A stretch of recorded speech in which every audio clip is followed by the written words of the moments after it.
went over there, I was 17-year-old, and when I came back, I wasn't the same person anymore. Vietnam may be 2 decades and half a world away, but it's never far from the mind of Wilbur Mabus.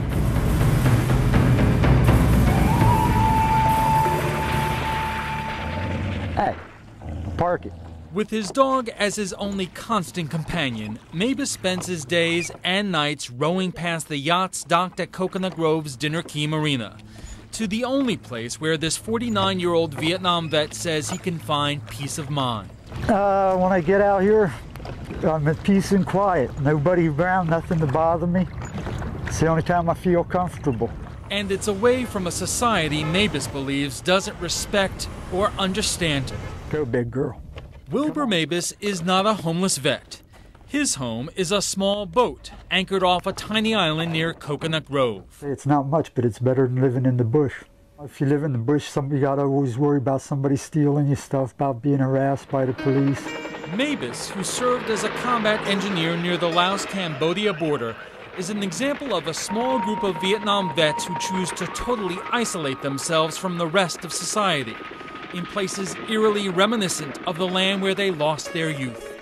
I don't have to worry about nothing around me. You know, if anything comes, I know about it ahead of time. For him, people are dangerous. For him, all he's gotten is hurt, one hurt after another, and he doesn't feel part of anything. So the safest thing that he can do is stay away from people. Psychiatrist Michael Burke of Miami's VA hospital has made it his mission to reach out to these vets, whether it's along Miami's waterfront or the jungles of southeast Florida, a forest on the North Miami campus of Florida International University, where Burke and colleague Dan Robin have found vets living in much the same way as they did in the jungles of Southeast Asia.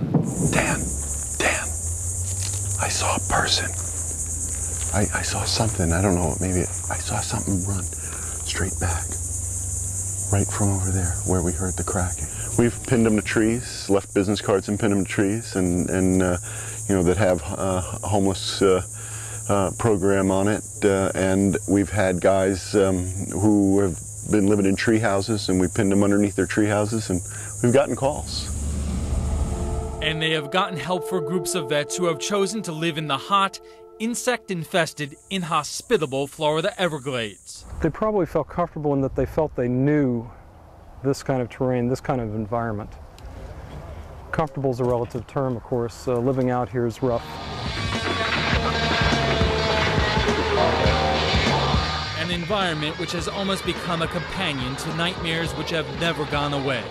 I was going to get myself, learn a career, go to college, get a house, have a family. Then when I came back, just didn't care about none of it anymore. What happened to men like Wilbur Mabus that made them reject their life ambitions for a solitary existence? First time I had to kill someone, that changed me right then. But Michael Burke believes it wasn't just the horrors of war which changed vets like Wilbur. It was also their return to a divided nation which made them question what they did. Obviously, many vets have gone on to live normal lives. Some are even poised to lead the nation. It's the only thing I know. It's become so comfortable, you know. I can't ever see me being around people again. But for Wilbur Mabus, the road back, if at all possible, is a slow, painful one. The only way he can heal in some ways is to remember, try to put it into a perspective that makes sense for him now, and to then put it behind him. You know, they tell you one thing, and then when it comes time, when they get done with you, they just throw you away and say, go on about your way.